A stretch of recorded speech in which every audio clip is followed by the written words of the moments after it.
తాకట్లో ఉన్న బంగారాన్ని విడిపించి ఆ రోజున మార్కెట్ ధర కట్టి మిగిలిన డబ్బును మీకు అందిస్తుంది కొమ్మూరి గోల్డ్. నమస్కారం, మీరు చూస్తుంది ఐ డ్రీమ్. నేను మీ కీర్తి. నాతో పాటు బ్రహ్మశ్రీ గోరుగుంట్ల సురేష్ బాబు గారు ఉన్నారు. నమస్తే సురేష్ బాబు గారు. కీర్తి గారు నమస్కారం అండి. గురువు మారడం అన్నది చాలా ఇంపార్టెంట్ ఫేజ్.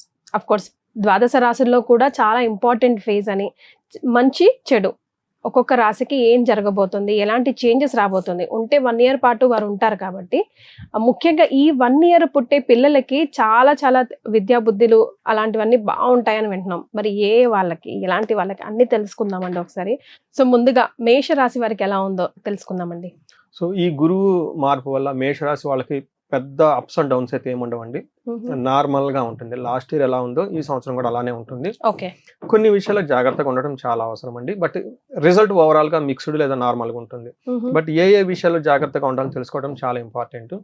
మనం ఎలా చెప్పుకుందాం అంటే అండి, మనం మహర్షులు ఏం చెప్పారు గ్రంథాల్లో, రియల్ టైమ్ లో ఎలా చూడాలి, నా ఎక్స్పీరియన్స్ ఎలా ఉంది, అలానే మనకి పురాణాల్లో కొన్ని స్టోరీలు కూడా దీనికి అసోసియేట్ అయ్యి ఉన్నాయి అనమాట. మనకి చాలా వివరించారు, చాలా నీట్ గా వివరించారు. ఎందుకంటే గురువు చాలా ఇంపార్టెంట్ ప్లానెట్ అండి, చాలా చాలా ఇంపార్టెంట్. అందుకని వీటికి సంబంధించి పురాణాలు కూడా చాలా చోట్ల మెన్షన్ చేస్తున్నారు. రామాయణంలో కానివ్వండి, మహాభారతంలో కానివ్వండి, సత్యహరిశ్చంద్ర గురించి సంబంధించిన వ్యవహారాల్లో. ఇందులో మనం ఫస్ట్ ఏం చెప్తారంటే, వీళ్ళకి 3వ ప్లేస్ నుంచి 4వ ప్లేస్ కు మారుతూ ఉన్నారండి.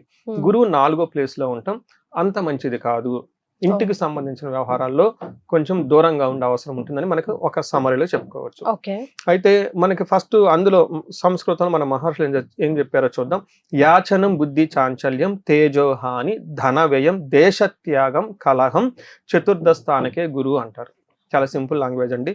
యాచన బుద్ధి, అప్పటిదాకా వీళ్ళకి అవసరమైతే ఎవరిని అడగని వాళ్ళు సడన్ గా ధనం గురించో లేదంటే తెలవని విషయం గురించో కన్ఫ్యూజన్ అయిపోయి 1కి 10 సార్లు వేరే వాళ్ళ దగ్గరికి వెళ్ళి క్లారిఫికేషన్ గురించి ధనం గురించి తిరుగుతూ ఉండే అవకాశం పడుతుందండి వీళ్ళకి. ఓకే, చాలా ఇంపార్టెంట్. ఎదుటి వాళ్ళ దగ్గర చేయి చాపే అవకాశం ఉంటుంది ఖచ్చితంగా. అప్పటిదాకా ఇస్తూ ఉన్న వాళ్ళు తీసుకోవాల్సిన టైం అయితే ఖచ్చితంగా వచ్చింది. అంతేకాకుండా బుద్ధి చాంచల్యం, ఇది చాలా ఇంపార్టెంట్ అండి. ఈ ఒక్క మాట అంటే వీళ్ళు బుద్ధి నిలకడగా ఉండదు. ఏదో ఒక పనితో వెళ్తుంటారు, డైవర్ట్ అయిపోతుంది ఆ టెన్షన్ అంతా, టోటల్ గా వీళ్ళు కోల్పోయే అవకాశం ఉంటుంది. మైండ్ చాలా స్ట్రాంగ్ గా పెట్టుకోవాలి. తేజోహాని, ముఖం అంతా కళగా ఉండదండి, చాలా డల్ గా అయిపోతుంది. ధనం వ్యయం, విపరీతంగా ధనం ఖర్చు అయిపోతుంది. నెక్స్ట్ మనకి దేశ త్యాగం అంటే ఉన్న ఊరిని వదిలిపెట్టిపోవటం, మదర్ ల్యాండ్ని వదిలిపెట్టిపోవటం జరుగుతూ ఉంటుంది. ఫైనల్ గా ఏమవుతుందంటే కలహం, గొడవలు అవుతాయి అని చెప్తారు. సో దేశ త్యాగం అంటే అది పాజిటివ్ గానే నెగిటివ్ గానా? ఇప్పుడు అమెరికాకు వెళ్ళాలని చాలా మంది కల ఉంటుంది, దీన్ని ఎలా చూసుకోవచ్చు చెప్తానండి, అక్కడికే వస్తున్నా. ఇందులో దేశ త్యాగం అనేది ఏమవుతుందంటే either good way or bad way, వీళ్ళు ఉన్న ప్లేస్ ని వదిలిపెట్టి దూరంగా వెళ్ళిపోతారు. బట్ దాని వెనక ఇంటెన్షన్స్ చాలా మంచిగా ఉంటుంది. నా క్లయింట్ వాళ్ళ అబ్బాయికి జాతకం చూపించుకున్నాడు, మా అబ్బాయి యుఎస్ వెళ్తాడా లేదా అని చెప్పేసి 2-3 years బ్యాక్ అండి. నేను చూసి చెప్పాను వీళ్ళు ఖచ్చితంగా వెళ్తారండి అని. గురువు 4వ ప్లేస్ లో ఉన్నారు.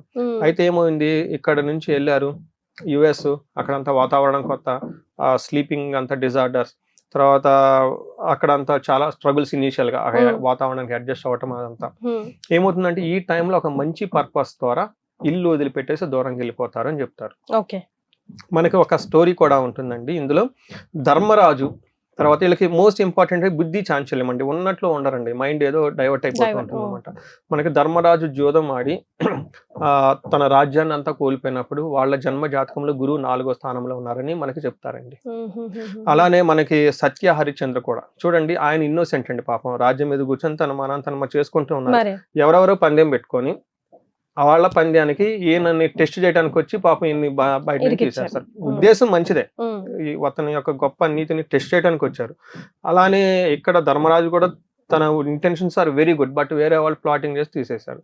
అలానే మా ఫ్రెండ్ కొడుకు అని చెప్పాను యుఎస్, ఉద్దేశం ఏంటి, ఓవరాల్ గా ఉద్దేశం చాలా మంచిది, కానీ ఇనీషియల్ గా స్ట్రగుల్ అవుతారని మనకు చెప్తూ ఉంటారండి. అంటే బుద్ధి చాంచల్యం, 2 దేశ త్యాగం, ఇవి ఎక్కువగా ఉండే అవకాశం ఉంటుందండి.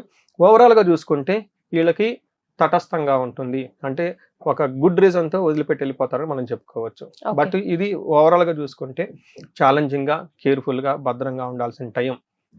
గురువు ఈజీగా రిజల్ట్ అయితే ఎవరు, ఎఫర్ట్ పెట్టి కేర్ఫుల్ గా డిసిప్లైన్డ్ గా ఉండి గురువు ఇచ్చే రిజల్ట్ తీసుకోవడం చాలా ఇంపార్టెంట్ అండి. రైట్. సో వీళ్ళు ఎఫర్ట్స్ పెట్టాలన్నా మేషరాశి వారు, వీళ్ళకి ఆలోచన రావాలన్నా, ఎక్కడ డైవర్ట్ అవ్వకుండా ఉండాలన్నా ఎలాంటి రెమెడీస్ సూచిస్తారండి? వీళ్ళకి దక్షిణామూర్తి స్తోత్రాన్ని రెగ్యులర్ గా చదువుతూ ఉంటే చాలా బాగుంటుందండి. అలానే కోటప్పకొండ ఎక్కువగా 1-2 సార్లు వీళ్ళు విజిట్ చేస్తూ ఉంటే చాలా బాగుంటుంది. ఎనీ క్షేత్రం మేధా దక్షిణామూర్తి టెంపుల్స్ రెగ్యులర్ గా తిరుగుతూ ఉన్న మేధా దక్షిణామూర్తి మూల మంత్రం అని ఉంటుందండి. వాటితో చాంటింగ్ చేసుకుంటూ ఉంటే చాలా చక్కగా ఉంటుంది, పాజిటివ్ ఎనర్జీ వస్తుంది. బట్ ఓవరాల్ గా మేషరాశి వాళ్ళకి కొంచెం జాగ్రత్తగా ఉండాలి. రెండో రీజన్ కూడా ఉందండి. గురువు అంత అనుకూలంగా ఉన్నా గానీ, అంటే ప్రతికూలంగా 50-50 అనుకుందాం. బట్ శని వీళ్ళకి సపోర్టివ్ గా లేరు. అంటే 2 మేజర్ గ్రహాలు వీళ్ళకి సపోర్టివ్ గా లేదు. వాళ్ళకేమో అక్కడ ఏలినాటి శని తీసుకుని వస్తున్నారు, గురువు వచ్చేటప్పటికి మిక్స్డ్ గా ఉన్నారు. 2 మేజర్ గ్రహాలు వీళ్ళకి అనుకూలంగా లేకపోవడంతో ఓవరాల్ గా వచ్చే 1 year వీళ్ళు చాలా కేర్ఫుల్ గా ఉండటం, చాలా చాలా ఆలోచించుకొని డెసిషన్ తీసుకోవటం ఇంపార్టెంట్. ఎవరు పడితే వాళ్ళు సలహా ఇచ్చారని, ఏది పడితే అది ఆఫర్ వచ్చిందని, ఒక ట్రాప్, ఇవన్నీ ట్రాప్లే కదండి. మనం ఇప్పటిదాకా చూసిన ఎగ్జాంపుల్స్ అన్ని ట్రాప్ అనమాట. అట్లా వీళ్ళకి ఒక ట్రాప్ చూడటానికి అవకాశం లాగా ఉంటుంది, చూడటానికి చాలా బాగుంటుంది. దాన్ని చూసుకొని బ్లైండ్ గా వెళ్ళిపోయారంటే ఇబ్బందులు పడే అవకాశం ఉంటుంది. కాబట్టి ఈ రాశి వాళ్ళు ఏ ప్రకారంగా చూసుకున్నా గానీ కేర్ఫుల్ గా ఉండటం చాలా అవసరం అండి. గురువు మారడం అన్నది చాలా ఇంపార్టెంట్ ఫేజ్. అఫ్ కోర్స్ ద్వాదశ రాశుల్లో కూడా చాలా ఇంపార్టెంట్ ఫేజ్ అని. మంచి చెడు ఒక్కొక్క రాశికి ఏం జరగబోతుంది, ఎలాంటి చేంజెస్ రాబోతుంది, ఉంటే 1 year పాటు వారు ఉంటారు. కాబట్టి ముఖ్యంగా ఈ 1 year పుట్టే పిల్లలకి చాలా చాలా విద్యా బుద్ధులు అలాంటివన్నీ బాగుంటాయని వింటున్నాం. మరి వాళ్ళకి ఎలాంటి వాళ్ళకి అన్ని తెలుసుకుందామండి ఒకసారి. గురువు మార్పు వృషభ రాశి వారికి ఎలాంటి మార్పుల్ని తీసుకొస్తుంది జాతకం ప్రకారం? 2 రకాలుగా చూద్దామండి. ఒకటి ప్రాక్టికల్ గా ఏం జరుగుతుంది, వాళ్ళకి ఎలా ఉన్నారు. మనం వృషభ రాశి చాలా సార్లు చెప్పుకుంటున్నాం, బాగా ఉన్న రాశులు ఇది ఒక రాశి. 25 లో చెప్పుకున్నాం, ఈవెన్ 26 ఇప్పటి వరకు కూడా చాలా బాగుందని చెప్పుకున్నాం. అయితే గురువు మారటం తోటి అప్పటిదాకా వాళ్ళు గాల్లో తేలిపోతున్న వాళ్ళు అంత తేలిపోయే అవకాశం ఉండదండి. ఎందుకంటే గురువు వీళ్ళకి మిక్స్డ్ రిజల్ట్ ఇస్తారు. అంటే అప్పటిదాకా వాళ్ళకి 100% వర్క్ చేస్తే 100% రిజల్ట్ వచ్చిన వాళ్ళు, లేదంటే సమ్ టైమ్స్ 100% వర్క్ చేస్తే 150-200 రిజల్ట్ వచ్చిన వాళ్ళు కూడా ఉన్నారు ఈ రాశిలో.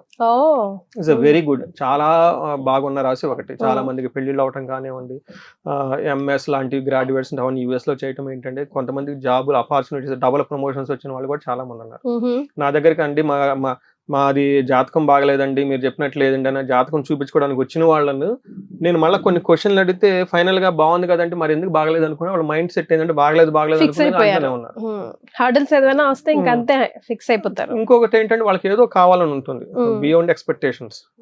కానీ వీళ్ళకి మంచి జరుగుతూ ఉంటుంది, దీన్ని పట్టించుకోరు వీళ్ళు. అదే కావాలి దానికోసం వెంపర్లాట పాడుతుంటారు. అందుకని బాగున్నది ఖచ్చితంగా తెచ్చివ్వరండి. మరి ఇప్పుడు గురువు మారటం వల్ల ఇంతకు ముందు వచ్చిన విధంగా వాళ్ళు దూకుడుగా వెళ్ళిపోయి ఏదోగా చేసిన రిజల్ట్ వచ్చే విధంగా ఖచ్చితంగా పరిస్థితి అయితే ఉండదండి. గురువు 3వ స్థానానికి వెళ్ళటం వల్ల కొంచెం వీళ్ళకి చాలా విషయాలు జాగ్రత్తగా ఉండాలి, చాలా విషయాలు అనుకూలంగా కూడా ఉంటుంది. అనుకూలంగా ఎక్కడ ఉంటుంది, పెళ్లి అయ్యే వాళ్ళకి అనుకూలంగా ఉంటుంది, తీర్థయాత్రలు చేయాలనుకునే వాళ్ళకి అనుకూలంగా ఉంటుంది, ధనం సంపాదించే మనీ ఫ్లో కూడా బాగుంటుంది. ఈ మూడిట్లయితే నో ప్రాబ్లం అండి. కానీ వీళ్ళకి కొన్ని విషయాల్లో జాగ్రత్తగా ఉండాలి. అదేంటంటే ఫస్ట్ అతి క్లేశం, అంటే చాలా హార్డ్ వర్క్ చేయాలి. మనం ఏమనుకున్నాం చెప్పాను చూడండి, 100% వర్క్ చేసి ఎఫర్ట్ పెడితే రిజల్ట్ 120-200 కూడా వచ్చిన సందర్భాలు ఉన్నాయి. ఇప్పుడు అలా ఉండదు. ఇప్పుడు ఎంతైతే హార్డ్ వర్క్ చేస్తారో అంతే రిజల్ట్, ఆర్ లేదంటే తక్కువ వస్తుంది. కాబట్టి చాలా జాగ్రత్తగా క్యాలిక్యులేటెడ్గా ఉండాలి వర్క్ చేసేటప్పుడు. లేకపోతే బంధువైర్యం, బంధువులతో గొడవలు అవుతూ ఉంటుంది. దారిద్ర్యం, దేహపీడనం, ఫైనాన్షియల్గా క్రైసిస్ వస్తుంది. మనం ఇప్పటిదాకా చెప్పుకున్నాం, ఇంతకుముందు వాళ్ళ ఎఫర్ట్ కంటే ఎక్కువగా రిజల్ట్ వచ్చేది, ఇప్పుడు ఎఫర్ట్ పెట్టినా తక్కువ రిజల్ట్ వస్తుంది. కాబట్టి మనకి డిస్సాటిస్ఫాక్షన్ ఎక్కడో ఉంటుంది. అలా అని డబ్బులు రాదని కాదండి, మన ఎక్స్పెక్టేషన్స్ విధంగా వీళ్ళకి రిజల్ట్ ఉండదు, కానీ రిజల్ట్ అయితే ఖచ్చితంగా ఉంటుంది. మూడోది ముఖ్యమైనటువంటి ఉద్యోగ భంగం. వాళ్ళు అప్పటిదాకా చాలా స్టాండర్డ్ గా నిలకడగా ఒక జాబ్ చేసుకుంటూ వెళ్ళిపోతూ ఉంటే అందులో క్రైసిస్ వస్తుంది. అది మంచిగా ఉండొచ్చు, చెడుగా ఉండొచ్చు. ఉద్యోగం పోతుందని కాదు, సమ్ డిస్టర్బెన్స్ అని చెప్పుకోవాలి, మనం ఉద్యోగంలో చెప్పుకోవచ్చు. అంతేకంటే కలహం అని చెప్తారు, అంటే గొడవలు కూడా అవుతూ ఉంటాయి అని చెప్తారు, మిస్అండర్స్టాండింగ్స్ అవన్నీ వచ్చేస్తూ ఉంటాయి. బట్ ఓవరాల్ గా చూసుకుంటే దరిద్రము, శారీరక బాధలు, ఉద్యోగంలో చికాకులు, తగులు ఇవన్నీ వచ్చేస్తుంటుంది. ఇంతకుముందు లాగా స్మూత్ గా అయితే ఖచ్చితంగా ఉండదు అని చెప్తారు. ఇక్కడ ఇంకొక విషయం ఏం చెప్తారంటండి, మనకి మహాభారతంలో దుర్యోధనుడు తనకి 3వ స్థానంలో, జన్మరాశి నుంచి 3వ స్థానంలో గురువు ఉన్నప్పుడు అతను పదవి నుంచి బయటకు రావటము, యుద్ధంలో అంతా ఓడిపోవటము, తనకు సంబంధించిన బలగం, ఆయన బలగం ఎవరంటే వాళ్ళ తమ్ముళ్ళు, సైన్యాన్ని అంతా పోగొట్టుకోవటం జరుగుతూ ఉంటుంది అనమాట. అందుకని వీళ్ళందరికీ ఇలా ఉంటదని కాదు, ఒక ఇండికేషన్. మనం ఇప్పుడు చెప్పుకుంటున్న ఈ రాశి ఫలాలు వాళ్ళ వ్యక్తిగత జాతకం చూడటం కూడా చాలా ఇంపార్టెంట్. వాళ్ళ వ్యక్తిగత జాతకం చాలా బాగుంది అనుకోండి, అది ఎన్ని ఇబ్బందులు వచ్చినా బాగా నిలబెడుతుంది. ఇన్ కేసు వాళ్ళ ఇండివిజువల్ జాతకంలో దశలు, అంతర్దశలు సరిగా లేకపోయినా, లేకుంటే వేరే కాలసర్ప దోషాలు లాంటివి ఏమైనా ఉన్నా కానీ ఇది దానికి యాడ్ అయిపోయి చాలా ప్రాబ్లం అవుతుంది. ఎందుకంటే చాలా కేర్ఫుల్ గా ఉండడం ఎంతైనా అవసరం అండి. 3వ స్థానంలో ఉండటం వల్ల అన్నాదమ్ముల మధ్య గొడవలు వచ్చే అవకాశం ఉంటుంది. సరిగా కమ్యూనికేషన్ చేసుకోలేరు వీళ్ళు. అంటే వీళ్ళ మనసులో ఏదో థాట్ ఉంటుంది, బయట వాళ్ళకి చాలా క్లీన్ గా చెప్పేసి ఆ యొక్క కాన్ఫిడెన్స్ లెవెల్, వాళ్ళ మాటల్లో ఆ కాన్ఫిడెన్స్ అనేది తక్కువగా సరిగా ఉండదు. ఇవన్నీ ఉండే కొంచెం మిక్స్డ్ గా ఉండే అవకాశం ఎక్కువగా ఉందండి. కొంచెం జాగ్రత్త తీసుకుంటే బాగుంటుంది. సో ఇంట బయట అంత అనుకూలంగా లేదు వీరికి. ఇప్పుడు మరి ఎలాంటి రెమెడీస్ సూచిస్తారండి పర్సనల్ గా వీళ్ళకి? వీళ్ళకి చారిటీస్ ఎక్కువ చేయాలండి. ఎందుకంటే వీళ్ళకి 2nd హౌస్ నుంచి 3rd హౌస్ కు మూవ్ అవుతూ ఉన్నారు. 3rd హౌస్ వచ్చేటప్పటికి అన్నాదమ్ముల గురించి, కమ్యూనికేషన్ గురించి, తర్వాత వీళ్ళలో ఉన్న వ్యక్తిగత సామర్థ్యం బయటికి తీసుకొచ్చే అవకాశం ఎక్కువగా ఉంటుంది. ఈ పనులు చేసేటప్పుడు గురువుల యొక్క ఆశీర్వాదం తీసుకోవటం, తర్వాత ఎల్లో కలర్ బట్టలు ఎక్కువగా వేసుకోవటం, శనగలు దానం చేయటం లాంటివి చక్కగా చేస్తూ ఉంటే బాగుంటుంది. రెండోది క్షేత్ర దర్శనం. మనం ఆల్రెడీ రెమెడీస్ లో చెప్పుకున్న క్షేత్ర దర్శనం చేస్తే చాలా బాగుంటుంది. పై ఉన్న బాస్ తో వీళ్ళు ఒక బాస్ లాగా ట్రీట్ చేయకుండా, ఓకే, వాళ్ళని ఒక గురువుగా ట్రీట్ చేసి వాళ్ళ ఇన్స్ట్రక్షన్స్ చక్కగా ఫాలో అవుతుంటే బాగుంటుందండి. డ్రాప్ ఈగో ఉండకుండా. బాస్ ఈజ్ ఆల్సో గురువు అండి. అంతే కదండి, మనకి ఉద్యోగం ఇచ్చేది ఎవరండి? బాసే కదా ఇచ్చేది. మన ఇంటర్లో చేసేది వాళ్ళే కదా. మనలో ఉన్న టాలెంట్ ని చూసే వాళ్ళు ఇస్తూ ఉంటారు. మరి వాళ్ళతో గొడవ పడితే ఎలా? ఈ పర్టికులర్ టైంలో వాళ్ళతో గొడవ పడకుండా అప్రోచ్ పర్సెప్షన్ డిఫరెంట్ గా ఉండాలి. మనకి తెలవంది ఏదో వాళ్ళు చెప్తూ ఉన్నారు, మన నుంచి ఏదో ఎక్స్పెక్ట్ చేస్తూ ఉన్నారు. ఫ్యూచర్ లో మనకున్న ఈ టైంలో గురువు సరిగా లేకపోతే జ్ఞానము, మనకున్న స్కిల్స్, మనకున్న మేనేజ్మెంట్ క్యాపబిలిటీ సరిగా పనిచేయదు. వాళ్ళు ఏదో ఎక్స్పెక్ట్ చేస్తున్నారన్న ఒక పాజిటివ్ యాటిట్యూడ్ తో ఉండి ముందుకెళ్ళిపోతే చక్కగా ఉంటుందండి. మెడిటేషన్ చాలా ఇంపార్టెంట్. చాలా సంతోషం అండి. ధన్యవాదాలు. ధన్యవాదాలు.